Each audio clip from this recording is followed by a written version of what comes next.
जी आदर्श, मैं आपको बता दूं सबसे बड़ी अपडेट कि पशुपति पारस कुछ बोलने जा रहे हैं। आप वो कुछ बोलना चाहते हो, एक बयान देने जा रहे हैं। पहले मैं वो उसको सुनाता हूँ। टेबल आगे कर दो यार, चाहो तो।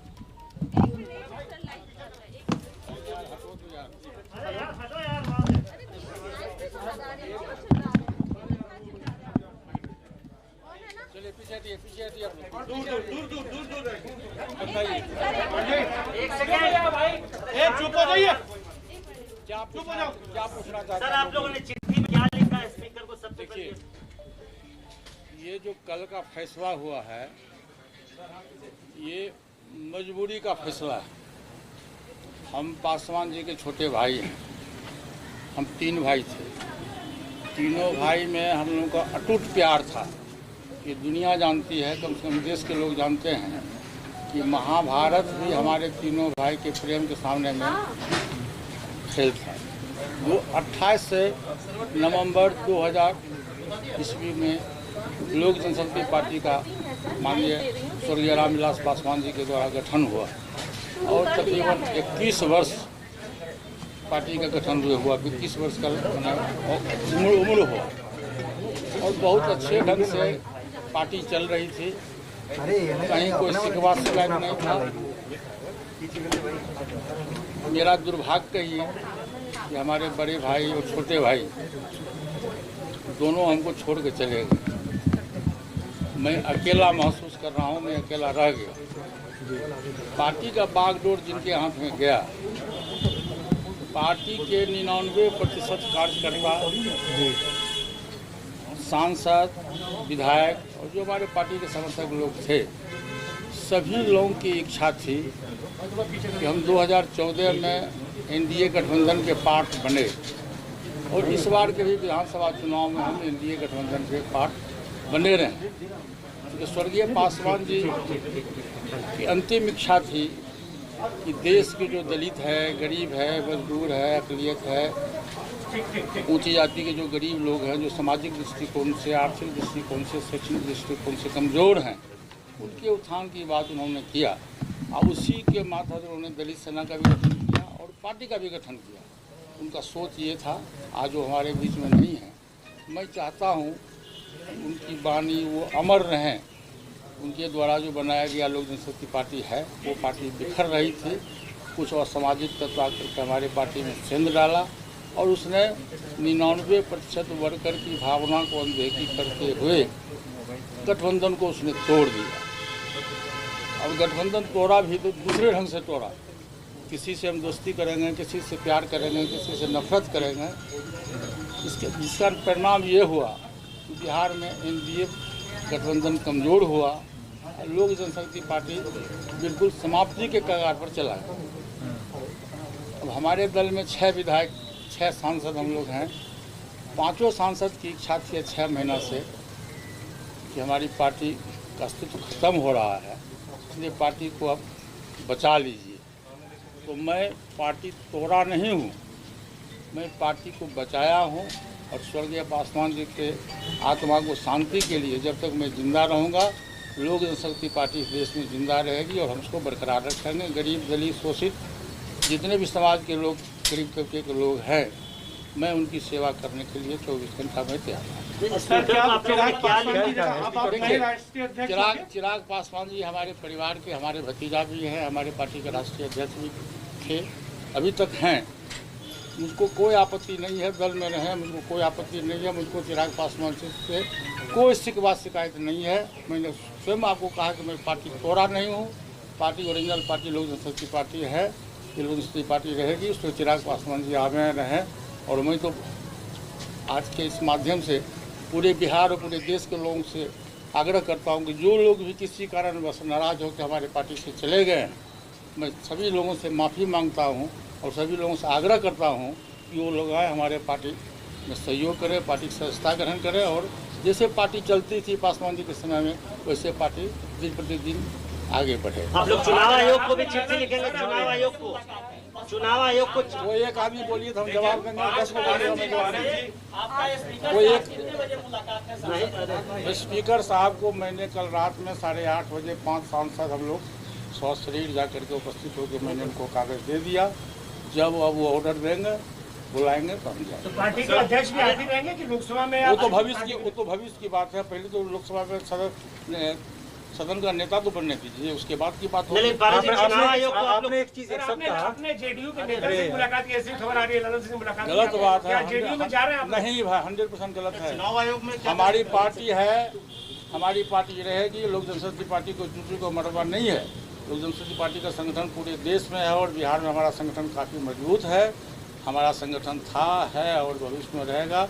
मैं एनडीए गठबंधन के साथ में के साथ था और मैं आज भी हूँ। मैं गठबंधन में रहूँगा, गठबंधन धर्म का पालन करूँगा।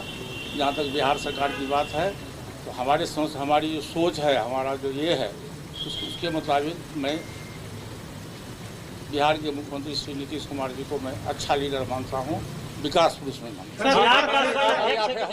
मैं तो बोल रहा हूँ, चिराग पासवान क्या बोल रहे है कि नहीं बोलने का नहीं। अभी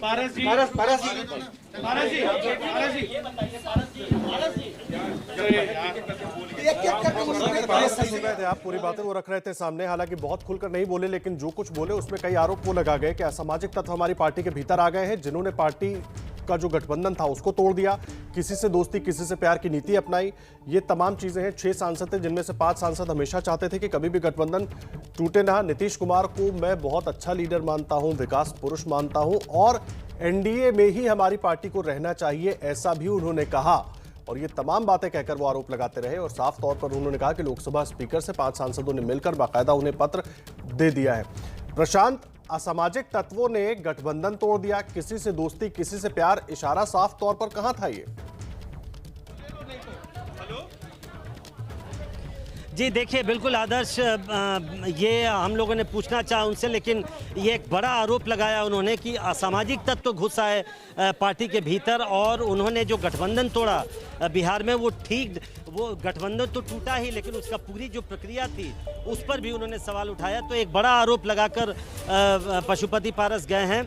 उन्होंने यहाँ तक कहा कि चिराग पासवान जिस तरह से पार्टी चला रहे थे उससे सभी लोग नाराज थे और वो जिस तरह से रामविलास पासवान पार्टी चलाते थे उस तरह से पार्टी चलाना चाहते हैं। कई चीज़ें उन्होंने इन चीज़ों का जवाब नहीं दिया कि आखिर चुनाव आयोग को वो पत्र लिखेंगे कि नहीं, क्योंकि पार्टी अध्यक्ष अभी भी चिराग पासवान है। हालांकि उन्होंने इशारों में ज़रूर कहा कि चिराग पासवान, पहले उन्होंने कहा कि चिराग पासवान अध्यक्ष थे, फिर उन्होंने कहा कि नहीं अभी भी वही अध्यक्ष है। जाहिर तौर पर अब ये जो केवल संसद तक ये बात सीमित नहीं रहेगी आदर्श। जब उन्होंने संसद में अब नेता पशुपति पारस होंगे, ऐसा उन्होंने पत्र लिखा है स्पीकर को, और अब वो दावा पार्टी पर करेंगे और इसलिए चुनाव आयोग जाने की खबरें हैं। 1:30 बजे इनकी तरफ से एक रिप्रेजेंटेशन चुनाव आयोग को दिया जाएगा, जो बागी सांसद हैं उनकी तरफ से, कि पार्टी जो लोजपा है वो असल लोजपा अब यही है, लिहाजा इनको मान्यता दी जाए और पार्टी अब उनकी है। तो निश्चित तौर पर कई तरह के आरोप लगाए। उन्होंने कहा कि पार्टी ठीक से नहीं चला रहे थे चिराग पासवान, कुछ असामाजिक तत्व पार्टी में घुसा है। इसका उन्होंने खुलासा नहीं किया कि कौन लोग, किन लोगों की ओर उनका इशारा है। जी, विकास भी हमारे साथ न्यूज रूम से मौजूद है, निधि पटना से मौजूद है। एक बार निधि का रुख कर लेते हैं। निधि, लगातार बिहार की राजनीति के लिए भी ये बहुत बड़ा डेवलपमेंट है और नजर जाहिर से बात है जिस जेडीयू की वो कर रहे हैं, नीतीश कुमार को विकास पुरुष बता रहे हैं, उन लोगों की भी लगी होगी इस पर कि आखिर ये घटनाक्रम हो क्या रहा है। इनसाइड स्टोरी है कि अंदर खाने वहां चल क्या रहा है? जी बिल्कुल, देखिए आदर्श, अभी जो प्रेस कॉन्फ्रेंस किया है पशुपति पारस ने, उससे साफ हो गया कि कहीं ना कहीं वो लीड और कंट्रोल करने की कोशिश जो उनकी, वो ये दिखाना चाह रहे हैं कि अगर चिराग पासवान चाहे तो पार्टी में रह सकते हैं, मतलब ऑफर दिया गया है। दूसरी बात मैं आपको बताऊं कि थोड़ा पीछे चलते हैं, जब बिहार विधानसभा का चुनाव होने वाला था उससे ठीक 6-7 महीने पहले से ही लगातार जो है वो चिराग पासवान नीतीश कुमार के खिलाफ बयानबाजी कर रहे थे। और जब चुनाव हुआ, विधानसभा चुनाव हुआ, तो उस वक्त आनन फानन में उन्होंने टिकट का बंटवारा कर दिया। हालांकि लंबे वक्त से वो नाराज थे, लेकिन जो टिकट का बंटवारा हुआ उसके पीछे एकमात्र उद्देश्य यही था कि किसी तरीके से नीतीश कुमार यानी जेडीयू को नुकसान पहुंचाया जाए। तो ये जो है, इसको देखा जा रहा है कहीं ना कहीं जो जेडीयू जो है वो लंबे वक्त से सुलग रही थी और अब जो वो उसका नतीजा सामने आया है। लेकिन अब एक और बात महसूस करने की है कि जो कहा जा रहा है कि जेडीयू की जो लगभग 40 से ज़्यादा सीटों पर चिराग पासवान यानी एलजेपी की वजह से जेडीयू को नुकसान हुआ, तो ये एक बड़ी जो है बड़ा आधार जो है वो माना जा रहा था। दूसरी बात, पशुपति पारस जो है वो बिहार के वो क्या संयोजक रहे हैं एलजेपी के, यानी कि बिहार में जो संगठन है एलजेपी का वो मजबूत रहा है उनका। तो ऐसे में पशुपति पारस जो है वो कहीं ना कहीं उनकी कोशिश ये होगी कि पार्टी के अंदर जो है वो अपना अधिकार जमाने की, और वो प्रेस कॉन्फ्रेंस से भी स्पष्ट हो गया है। तो ये लंबे वक्त से जो है वो जी आप रुकिए, प्रशांत का रुक कर रहे हैं। सर, ये कैसा सवाल आपने पूछा है? कोई बागी सांसद नहीं है। लोक जनशक्ति पार्टी पूरी तरह से पारस जी के नेतृत्व में एकजुट है।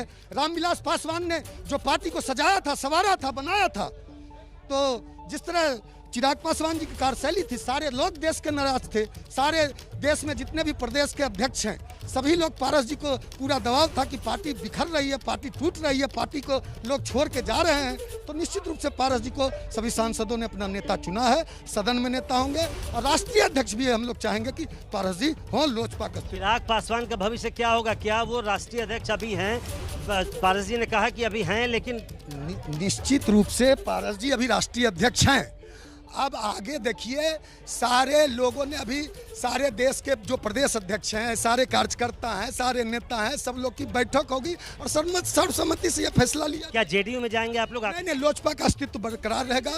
रामविलास पासवान ने जो पार्टी को सजाया था 50 वर्षों के संसदीय जीवन में, 21 वर्ष हो गया लोजपा के गठन का। पार्टी पूरे देश में एक ताकत है लोक जनशक्ति पार्टी। लोक जनशक्ति पार्टी कहीं किसी के साथ नहीं जाएगी।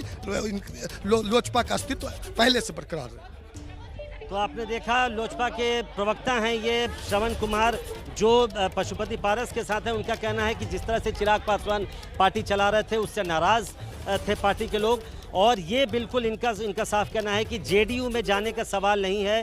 लोजपा के जो सांसद हैं, जिन्होंने लिख के दिया स्पीकर को, उनका अपना अस्तित्व एलजेपी के तौर पर बना रहेगा। ठीक है, आप रहे प्रशांत, विकास, निधि, तीनों हमारे साथ बने हुए हैं। बड़ा अपडेट हो रहा है और लगातार प्रशांत आप तक वो तस्वीरें भी पहुंचा रहे हैं।